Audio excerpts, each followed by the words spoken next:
రాష్ట్ర హోంమంత్రి వంగలపూడి అనిత కృషితో నియోజకవర్గంలో ఇప్పటివరకు బాధిత కుటుంబాలకు 5 కోట్ల రూపాయలు సీఎం రిలీఫ్ ఫండ్ చెక్కులు అందజేయడం జరిగిందని అనకాపల్లి జిల్లా పాయకరావుపేట నియోజకవర్గ టీడీపీ కన్వీనర్ కొప్పిశెట్టి వెంకటేష్ అన్నారు. 79వ స్వాతంత్ర్య దినోత్సవం సందర్భంగా నియోజకవర్గంలో సుమారు 26 మందికి హోంమంత్రి అనిత చొరవతో కూటమి ప్రభుత్వం మంజూరు చేసిన 14 లక్షల రూపాయల సీఎం రిలీఫ్ ఫండ్ చెక్కులను బాధితులకు హోంమంత్రి నివాసంలో అందజేశారు.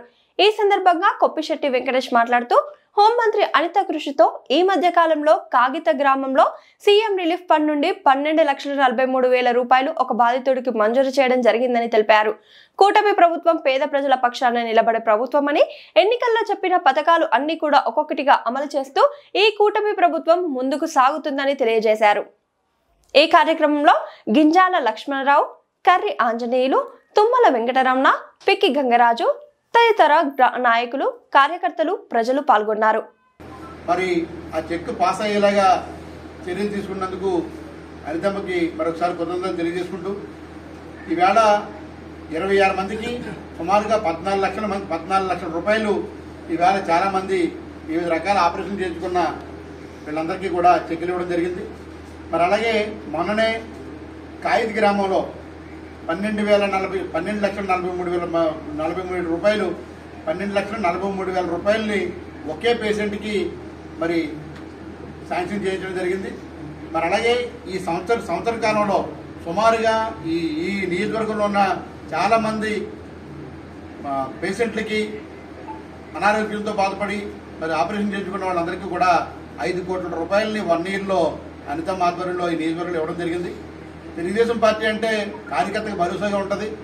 మరి తెలుగుదేశం పార్టీ భరోసాను నమ్మి మరి లాస్ట్ టైము ఎన్డీఏ కూటమిని నమ్మి బీజేపీ జనసేన టీడీపీ కూటమిని నమ్మి ఇవాళ ఓట్లేసి గెలిపించినందుకు మరి ఈ సేవలో ఉన్నందుకు మరి చంద్రబాబు నాయుడు గారిని, పవన్ కళ్యాణ్ గారిని, లోకేష్ గారిని, మోడీ గారిని అందరికీ మా నియోజకవర్గంతో ప్రత్యేక ధన్యవాదాలు తెలియజేసుకుంటాం.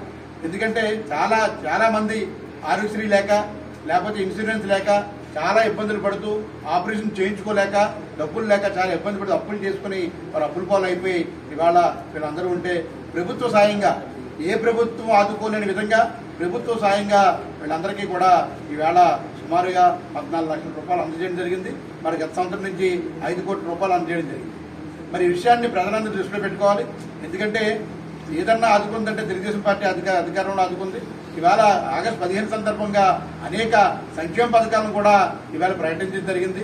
మొన్నటి వరకు తల్లికి వందనం పేరుతో అందరికీ డబ్బులు ఇవ్వడం, మరి అలాగే రైతు భరోసా పేరుతో డబ్బులు ఇవ్వడం, మత్స్యకారుల భరోసా కింద వాళ్ళకి డబ్బులు ఇవ్వడం, మరి అలాగే ఇవాళ బస్సు ఫ్రీ, ఆడవాళ్ళందరికీ బస్సు ఫ్రీ, మరి 3 గ్యాస్ బండ్లు ఇవ్వడం, అనేక కార్యక్రమాలు ఏదైతే సూపర్ సిక్స్ ఏదైతే మేము ప్రకటించామో అవన్నీ కూడా అమలయ్యే పరిస్థితి అయితే వచ్చింది. రాష్ట్రం ఆర్థిక పరిస్థితుల్లో ఉన్నప్పటికీ ఓ పక్క అనారోగ్యంగా ఉన్న వీళ్ళు ఆదుకోవడం, ఓ పక్క అభివృద్ధి పేరుతో గ్రామాల్లో రోడ్లు వేయడం, మరి అలాగే సంక్షేమం పేరుతో చాలా మందికి సంక్షేమ పథకాలు అందించడం ఈ ఎన్డీఏ ప్రభుత్వ జయమని చెప్పి తెలియజేసుకుంటూ ఈ విషయాన్ని అందరికీ గమనించవలసిందిగా కోరి ప్రార్థిస్తున్నాం.